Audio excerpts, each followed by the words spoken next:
Let's jump into some questions here on the market influences on business.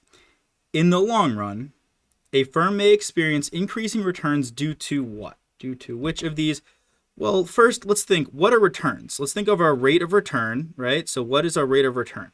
That is going to be our inflows divided by outflows. Similarly, think about if you want to invest in a stock. Let's say you invest in a stock and you make $2 on a dividend. The stock was $50 of price, right? So in this case, our rate of return here would be $2 divided by 50, and that's a 4% dividend in addition to any capital appreciation you might have. But that's generally our rate of return formula. So we want increasing returns. Maybe we invest $100,000 and inflows are $20,000. Now, how do we possibly get that to maybe $30,000 for every $100,000 we spend? We have 4 different options here, and we need to run through what they are. The economies of scale concept. Well, economies of scale essentially is as you do more of something, you do it more efficiently, right? I'll put it in perspective for you. That way it might stick a little bit better if I give you an example that is more applicable to your own life. The more you try to run a mile, the more you clean your house, the more you try to cook a certain dish, the more you do one of something, you are going to be much more efficient at that going forward. Similarly, with a business, with a company, the more you make of a product or the more you do of a service, the more efficient and profitable you will be with that. So for example, let's say I spend $100,000 on a fixed cost, right? This is a fixed cost on machinery to produce some shoes. I'm producing some shoes competing against Nike. Is that a good idea? I don't know. I will have to keep up with the trends. All right, so $100,000. Now, if I want to make, let's say, so $100,000 of fixed cost for the machine, let's say I want to make 100 shoes, right? So I want to make 100 shoes for $100,000.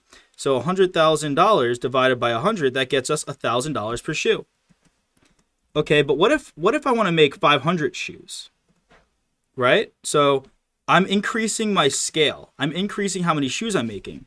That actually gets me to a cost of only $200 per shoe. So you see here, as you produce more, or as you do more of one thing, you become more efficient at it. It cuts down that fixed cost, and the cost per shoe goes down. So economies of scale seems like a great way to experience increasing returns. To be honest, that's likely going to be our answer, but I want to run through the rest of these for you to make sure that you know what they are. So comparative advantage. This is going to be the economy's ability to produce a particular good at a lower opportunity cost than this trading partner. If the United States can mine gold cheaper than Canada can, that's a comparative advantage. Now, you might say, for example, France, they make pretty quality as well as cheap wine. Maybe that's better than the wine made in England, right? So France would have a better comparative advantage in the wine production process than England would. That's comparative advantage. And this isn't necessarily going to be in the long run. Economies of scale definitely is in the long run. This could be in the short run, right? This is definitively the more you do it, right? So the longer the process and the longer run you have, the more profitable it is. This could be short run, right? Doesn't necessarily mean increasing returns. It just means you have a one-up on the other party. The law of diminishing returns. I like to describe this one as well.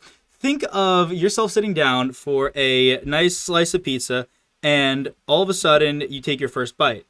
That is probably the greatest bite of pizza you'll have, because the second one, not going to be as good. Third one, going to be, even not as good, right? The diminishing return of how good that pizza tastes goes down with every bite you take. So with that being said, the law of diminishing returns has the same sort of mentality in our business world. The more you do something, the more there's a diminishing return of it. And lastly, the principle of substitution. The principle of substitution, this is going to be, okay, well, maybe Coca-Cola is charging me too much for drinks. Well, I'll switch to Pepsi, right? Substitution. We're not going to have a long run increase of return due to the principle of substitution. Not going to affect that. Law of diminishing return, that is going to not have an impact on our increasing returns. So final answer here is going to be letter A. Next up, our question says a significant increase in the exchange rate of the US dollar generally will have which effect? Okay, well, what effect is it going to have? Well, let's write out what that exchange rate might look like first. Now, let's say that $2 equals one of whatever currency, right? Whatever currency we're dealing with. However, we have a significant increase in the exchange rate. What does that mean? That means maybe now it's $4 is equivalent to one of that other unit of currency. Another way to view this, and this is a method I love to communicate with everyone because it can get tricky thinking of currency to currency. Think of this as like 1 bar of gold or 1 pack of chocolate, right? Instead of currency, think of it as an item. So before it cost $2 for 1 pack of chocolate, now it costs $4 for 1 pack of chocolate. Significant increase in the exchange rate of the US dollar. Again, right? Exchange rate of US dollar to another currency or US dollar to, again, a bar of chocolate. Now, what is going to be the effect there? Is it going to essentially hurt US exporters? Is it going to benefit all US businesses? Is it going to be neither of these or both of these? Okay, well, it's not going to be both because it can't at the same time hurt US exporters and benefit all US businesses. It just, that's not a thing, right? You can't benefit and hurt all parties in the US at the same time. However, what's going to happen here? That means that the value of the goods in the United States went up. You could say that this is inflation. It's the same effect as inflation, whether it's a justified increase in price or if it's inflation because the government's printing money. So this means that a US chocolate bar is now 1 chocolate bar for $4, and I'm drilling that over and over for a reason. Now, is that going to benefit all US businesses? I'm going to say it will not benefit US businesses because let's say I'm a Canadian business or I'm a Colombian business or I'm a Venezuelan business. I want to now buy US chocolate bars. They're double the price. I'm not going to buy them from the US. I'm going to go buy them from another country, right? That's actually going to hurt US businesses. And as such, it can't be neither because of that. It's actually going to be directly letter A.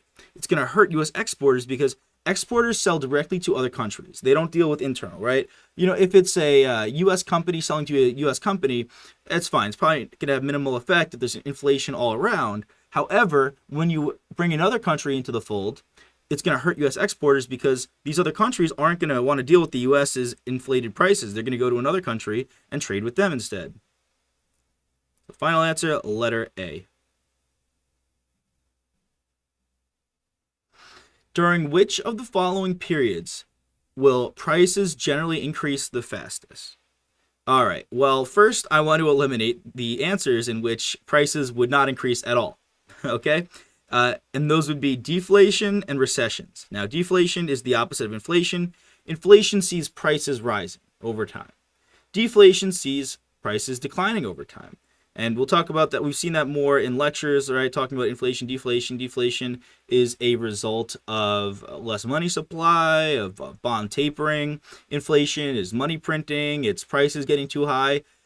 Recession, obviously, is the economy is not doing well. People have less money. When there's less money, there's less inflated prices. So prices are going to decrease as well in a recession. And think of these in terms of your own life. I'm not sure if you were a member of the economy, the workforce, when the 2008 financial crisis happened, but that's a great example of a recession, and there was deflation during that period. Minimal, deflation because of the recession. And to put it in real world events, we've got in the year 2021, we've got significant inflation, right? If you remember, all of our goods, our homes, everything's inflating. The stock market, prices of groceries, everything's inflating. However, hyperinflation essentially is inflation on steroids, is the best way to put it. These are A and D are both increasing prices. However, hyperinflation, you could just kind of get it by the name. this is inflation to the next level. There's definitions of hyperinflation, right? Significant inflation over 3 periods, but hyperinflation is going to be our final answer here. Hyperinflation is rapid, excessive, out of control general price increases in an economy.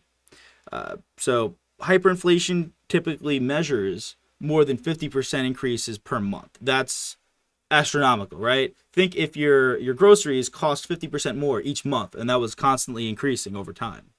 That would be pretty rough. Hopefully we never see that here.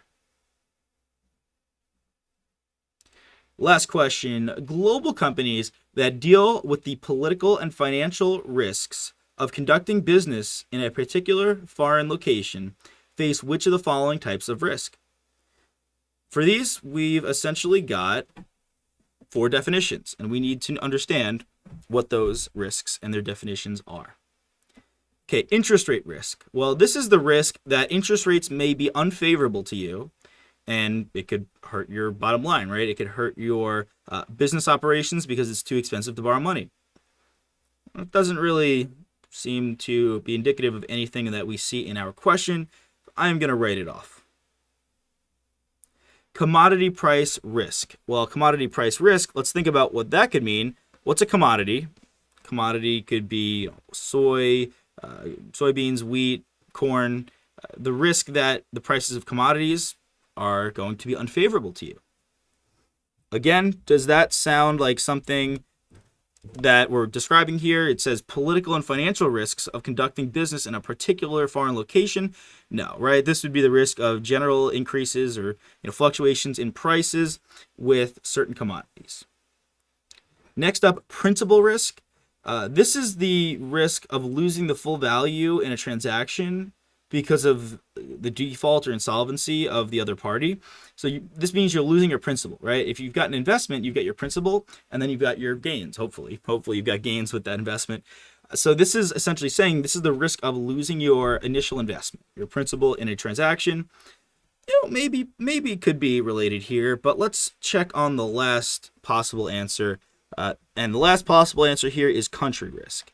Now, country risk, that just sounds a lot more applicable to a particular foreign location. However, the exact definition here, this is the risk and the uncertainty associated with investing in a particular country, and the degree of uncertainty that could result from any differential factors in this particular country. So this is really the best answer here is letter D. Final answer is country risk. Awesome. Well, thank you all for joining on these questions. Keep going strong and have faith you can get through this. Hey there. Are you ready to not only pass your CPA exams, but truly understand and enjoy the material while studying? I know it seems impossible, right? Especially to enjoy the material. We'll do it together. Tap into the power of CPA.examprep.ai, where we've got personalized quizzes, multiple choice questions, memorization guides, flashcards, simulations, all tailored to your learning. Our adaptive study planning puts you on the fastest path to success and lifts you back up if you fall behind. Avoid wasting your precious time and money attempting an exam with a low chance of passing, because who wants that? We want to get you through this process as quick as possible. Our exam readiness prediction lets you walk in with confidence, knowing that you're prepared for success on exam day. Thankfully, there's no payment method needed to get started, so why don't you come join us? Visit cpa.examprep.ai and let's achieve your exam success together.